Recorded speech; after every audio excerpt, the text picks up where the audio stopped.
Here you can see Sake, it's one of our other monkeys, typing on a keyboard. But now this is telepathic typing. So to be clear, he's not actually using a keyboard. He's moving the cursor with his mind to the highlighted key. Now technically, we can't actually spell, and so I don't want to oversell this thing. But what's really cool here is Sake the monkey is moving the mouse cursor using just his mind, moving the cursor around to the highlighted key, and then spelling out what we want to spell. But and then so this is something that could be used for somebody who's say quadriplegic or tetraplegic human, even before we make the spinal cord stuff work, is being able to control a mouse cursor, control a phone, and we're confident that someone who has basically no other interface to the outside world would be able to control their phone better than someone who has working hands. I think it's also important to show that Sake actually likes doing the demo, and is not like strapped to the chair or anything. So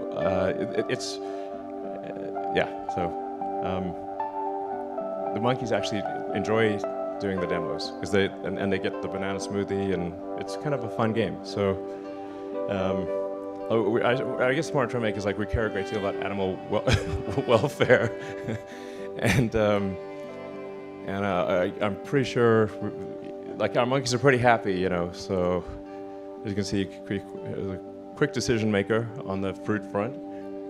So for the first two applications we're going to aim for in humans are restoring vision, and I think this is like notable in that even if someone has never had vision ever, like they were born blind, we believe we can still restore vision. We can stimulate neural activity in the brain by injecting current through every channel. This is important because it allows us to bypass the eye and generate a visual image in the brain directly. In this image, I've highlighted the calcarine sulcus in red in an MRI. It contains a map of the visual world, the visual field. It's about a surface area equal to a credit card on each side. One of the seminal discoveries was that every cell in the visual cortex represents only a tiny part of the visual field.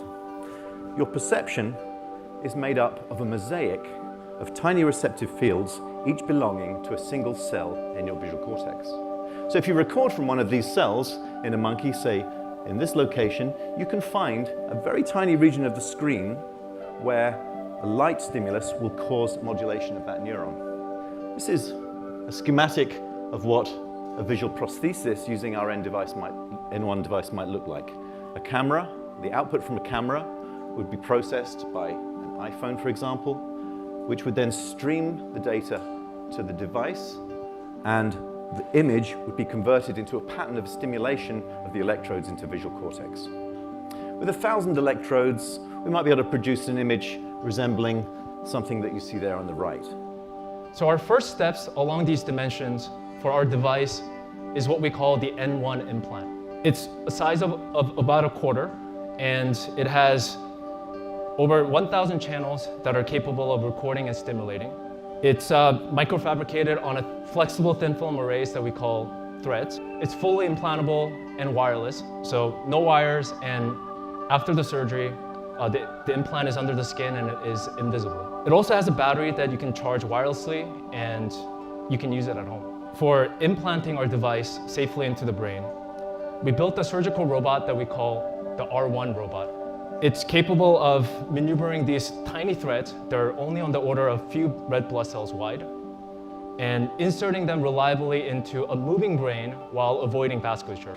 So here it is. That's our R1 robot with our patient Alpha, who is lying comfortably on the patient bed. This is what we call the targeting view. So what you're seeing is, this is a picture of our brain proxy. And the pink represents the cortical surface that we want to insert our electrodes into, and the black represents the vasculatures that we want to avoid. So this is another view real quick. On the left is the view of the insertion area, and on the right, what the robot's going to do is it's going to peel the array, the threads one by one from its silicon backing and insert it into the targets that we predetermined in the targeting view.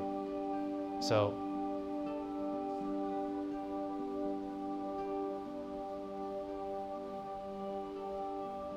there you go. That's the first insertion.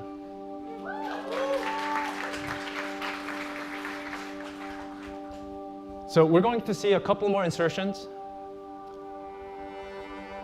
The whole process of inserting about 64 threads in our first product is going to be around 15 minutes for this robot.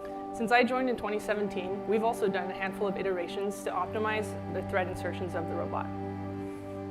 One of the challenges that we've had to face has to do with the optomechanical packaging. So as you can see here, there's about 3 primary optical paths that are really valuable for us to have reliable thread insertions. One is the visible imaging of the needle inserting the thread. And then another is the laser interferometry system called OCT, optical coherence tomography, that gives us the precise position of the brain while it's moving in real time. And then also we have to provide lighting and illumination to see what's going on in the visible light camera. And doing all this where the needle is at the bottom of the craniectomy, especially when it's close to the skull wall, can be pretty difficult to fit everything and be able to see it. So the way that the team solved this is by putting all 3 of these optical paths into one optical stack using photon magic or polarization, whatever you want to call it.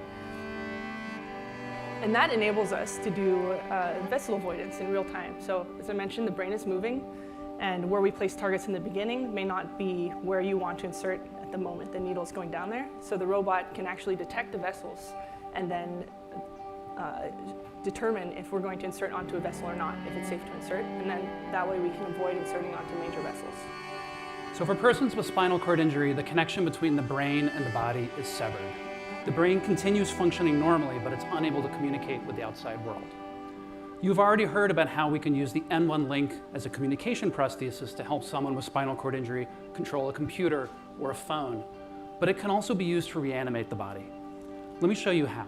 If we could place electrodes into the spinal cord, say in a motor pool adjacent to lower motor neurons, we could stimulate those neurons, activating them, and in turn causing the muscle to contract and movement to occur.